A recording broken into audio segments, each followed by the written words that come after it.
Dios alimenta a los israelitas. 1 mes y medio después de haber salido de Egipto, los israelitas partieron de Elim y llegaron al desierto de Sin, que está entre Elim y la montaña del Sinaí.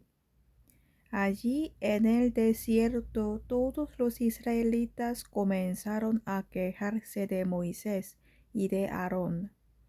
Les decían: ustedes nos han traído a este desierto para matarnos de hambre. Hubiera sido mejor que Dios nos quitara la vida en Egipto. Allá por lo menos teníamos ollas llenas de carne y podíamos sentarnos a comer hasta quedar satisfechos. Entonces Dios le dijo a Moisés: voy a hacer que del cielo les llueva comida todos los días, pero la gente recogerá solo lo necesario para cada día. El día sexto podrán recoger el doble. Voy a ver si me obedecen o no. Moisés y Aarón les dijeron a los israelitas: ¿por qué se quejan si nosotros no tenemos nada que ver en esto? Cuando ustedes se quejan de nosotros, en realidad lo que hacen es quejarse de Dios, que es quien nos dice lo que debemos hacer.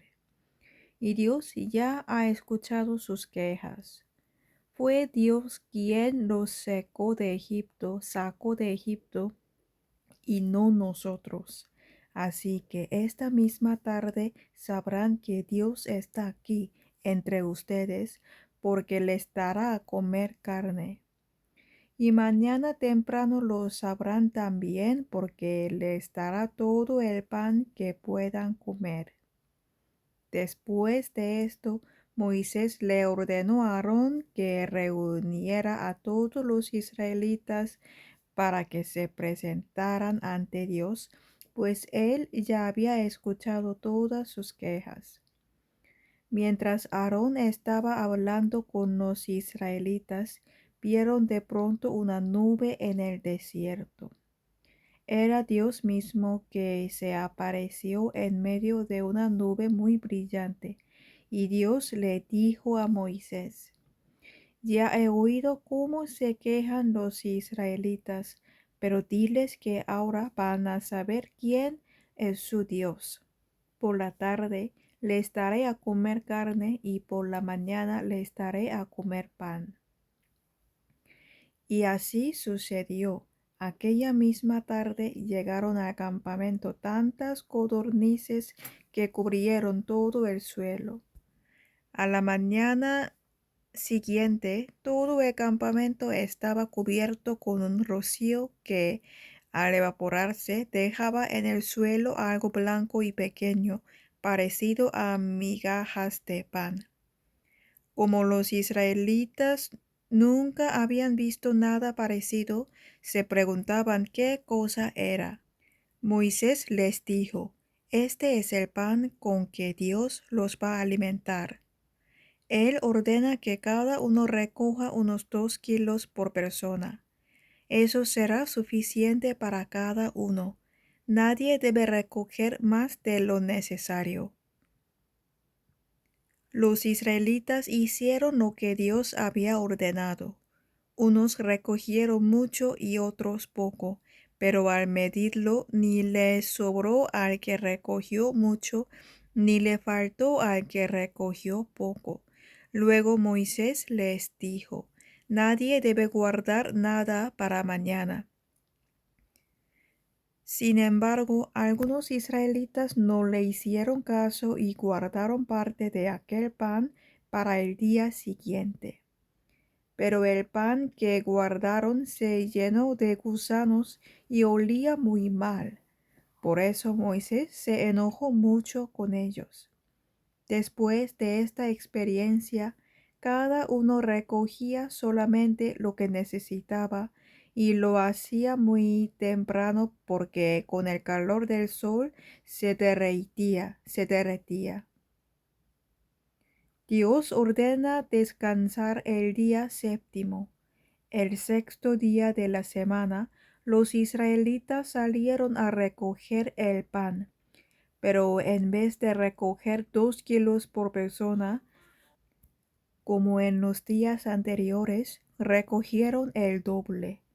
Alarmados, los jefes de los israelitas fueron a decírselo a Moisés, pero él les respondió: Dios ha ordenado que el día de mañana sea un día de descanso, un día para adorarlo. Mañana no se debe trabajar. Por eso Dios les ha dado hoy doble cantidad de comida. Si pensaban hornear o hervir algo mañana, háganlo hoy y guarden para mañana todo lo que les sobre. Los israelitas obedecieron a Moisés y guardaron para el día siguiente la comida que les sobró. Por la mañana vieron que el pan no se había llenado de gusanos ni olía mal. Entonces Moisés les dijo: Hoy es día de descanso, es un día dedicado a Dios, y no van a encontrar pan en el suelo. Así que deberán comerse el pan que guardaron ayer. De ahora en adelante siempre encontrarán pan en el suelo durante 6 días, pero nunca en el día séptimo, porque es el día de descanso. A pesar de lo dicho por Moisés, algunos salieron a recoger pan el día séptimo, pero no encontraron nada. Entonces Dios le dijo a Moisés: ¿Hasta cuándo me van a seguir desobedeciendo? Si el día sexto les doy el doble de pan, es para que descansen el día séptimo. En ese día nadie debe salir de su casa. Entonces el pueblo descansó el día séptimo. El pan que recogían era blanco como las semillas del cilantro y dulce como el pan con miel. Los israelitas lo llamaron maná. Dios ordena guardar un poco de maná. Después Moisés le dijo al pueblo: Dios nos ha ordenado guardar unos 2 kilos de maná para que nuestros descendientes vean el pan con que Dios nos alimentó en el desierto cuando nos sacó de Egipto. Luego Moisés le dijo a Aarón: Toma una olla, pon en ella unos 2 kilos de maná para colocar frente al cofre del pacto. Allí guardaremos el maná para que nuestros descendientes sepan lo que Dios nos dio a comer. Y Aarón así lo hizo. Ese fue el alimento de los israelitas durante 40 años. Lo comieron hasta llegar a la frontera con Canaán, que ya era una región habitada. Para medir el maná, los israelitas usaban una medida de 2 kilos llamada comer. Dios saca agua de una roca. Los israelitas se fueron del desierto de Sin y se detenían en cada lugar que Dios les ordenaba. Al llegar a un lugar llamado Refidim, acamparon, pero no encontraron agua, así que le reclamaron a Moisés: Tenemos sed, danos agua. Moisés les contestó: ¿Y por qué me reclaman a mí? ¿Por qué dudan del poder de Dios? Pero era tanta la sed que tenían que comenzaron a criticar a Moisés. Le dijeron: ¿Para esto nos sacaste de Egipto, para matarnos de sed junto con nuestros hijos y nuestros animales? Entonces Moisés le pidió ayuda a Dios y le dijo: ¿Qué voy a hacer con esta gente? Poco les falta para matarme a pedradas. Dios le contestó: Quiero que lleves a los israelitas hasta la montaña de Horeb. Allí estaré esperándote sobre la roca. tú adelántate y llévate a algunos de los jefes del pueblo. Llévate también la vara con la que convertiste en sangre el agua del río Nilo. Cuando llegues allá, golpea la roca con la vara. Así saldrá agua de la roca, y todos podrán beber. Moisés hizo todo esto en presencia de los jefes del pueblo. A ese lugar le puso por nombre Meribá, que significa reclamo, pues el pueblo le había reclamado a Dios. También lo llamó Masá, que quiere decir duda, porque habían dudado del poder de Dios para cuidarlos. Los israelitas pelean contra los amalecitas.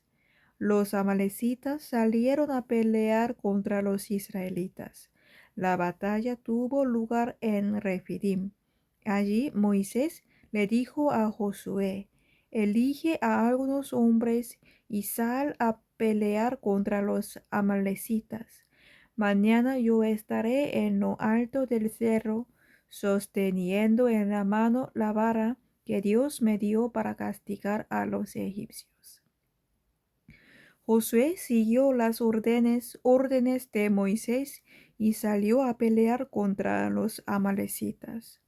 Por su parte, Moisés, Aarón y Hur subieron a la parte más alta del cerro. Mientras Moisés levantaba el brazo, los israelitas les ganaban la batalla a los amalecitas, pero cuando lo bajaba, los amalecitas les ganaban a los israelitas. Y Moisés comenzó a cansarse de mantener su brazo en alto, así que Aarón y Hur le pusieron una piedra para que se sentara, y se colocaron uno a cada lado para sostener en alto los brazos de Moisés. Así lo hicieron hasta el atardecer, y de ese modo Josué pudo vencer a los amalecitas. Más tarde Dios le dijo a Moisés: escribe en un libro todo lo ocurrido en esta batalla, para que nadie lo olvide. Y dile a Josué que yo haré que nadie vuelva a acordarse de los amalecitas. Allí Moisés construyó un altar y lo llamó Dios es mi bandera, pues dijo: tengo en la mano la bandera de nuestro Dios. Dios les ha declarado la guerra a los amalecitas y a todos sus descendientes. La visita de Jetro. Cuando Moisés aún estaba en Egipto, había enviado a su esposa Séfora de vuelta a Madián. Allí Jetro, que era suegro de Moisés y sacerdote de aquel lugar, se había hecho cargo de su hija Séfora y de sus nietos Gersón y Eliezer. A su primer hijo Moisés lo llamó Gerson, Cuerzón, a Gerson, que significa extranjero, por haber vivido como extranjero en un país extraño. Al segundo lo llamó Eliezer, que significa Dios es mi ayuda, porque se acordó de que el Dios de su padre lo había ayudado y también lo había salvado de morir a manos del rey de Egipto.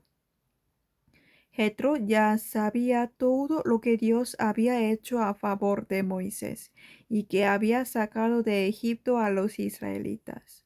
Pero cuando supo que Moisés estaba acampando en el desierto junto a la montaña de Dios, decidió visitarlo en compañía de Séfora, Gersón y Eliezer. Y le envió este mensaje: yo, tu suegro, vengo a visitarte en compañía de tu esposa y de tus hijos.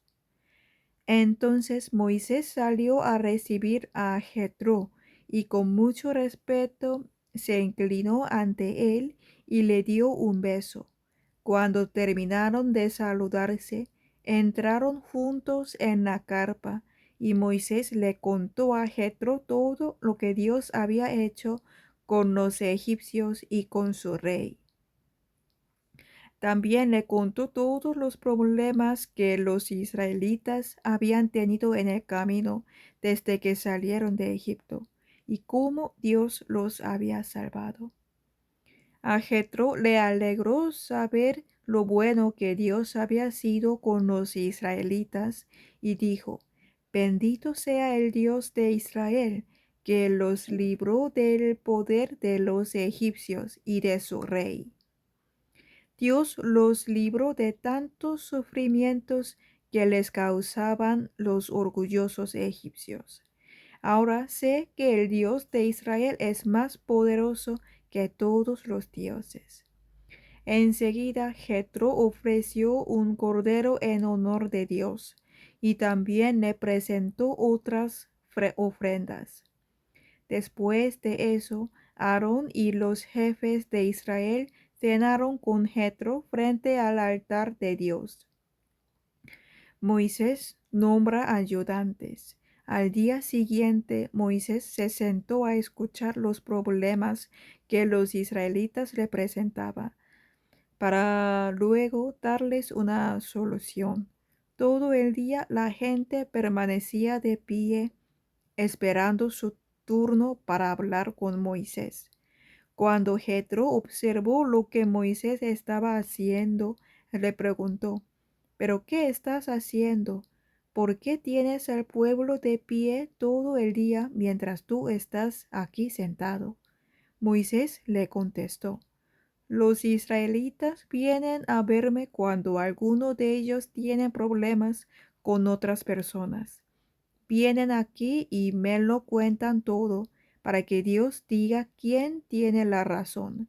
Yo les doy a conocer la decisión de Dios y les enseño sus mandamientos y sus leyes. Jetro le dijo: Eso está bien. Lo que no está bien es la manera en que lo haces, pues te cansas tú y se cansa la gente. Este trabajo es demasiado pesado para que lo hagas tú solo. Escucha mi consejo y que Dios te ayude. Tú debes presentarte ante Dios en representación del pueblo y pedirle la solución de los problemas. Al pueblo debes enseñarle los mandamientos de Dios y enseñarle también a comportarse y a cumplir sus obligaciones. Para que puedas hacerlo, debes elegir entre los israelitas a gente que pueda ayudarte. Busca gente que sea capaz y obediente a Dios, que no sean mentirosos ni favorezcan a nadie a cambio de dinero. A unos dales autoridad sobre grupos de 1000 personas, a otros sobre grupos de 100, a otros sobre 50 y a otros sobre 10. Serán ellos los que en todo momento escuchen los problemas del pueblo y los resuelvan. Si se les presenta algún problema muy difícil de resolver, entonces te lo pasarán a ti. Con su ayuda, tu trabajo será más fácil. Si Dios te ordena seguir mi consejo y lo pones en práctica, tú podrás aguantar y el pueblo se irá a su casa feliz y contento. Moisés siguió el consejo de su suegro, eligió gente capaz y le dio autoridad para atender los problemas del pueblo. A unos les dio autoridad sobre grupos de 1000 personas, a otros sobre grupos de 100, a otros sobre 50 y a otros sobre 10. Ellos atendían al pueblo en todo momento y solucionaban los problemas más fáciles, dejando que Moisés solucionara los más difíciles. Tiempo después, Moisés despidió a su suegro y éste regresó a su país.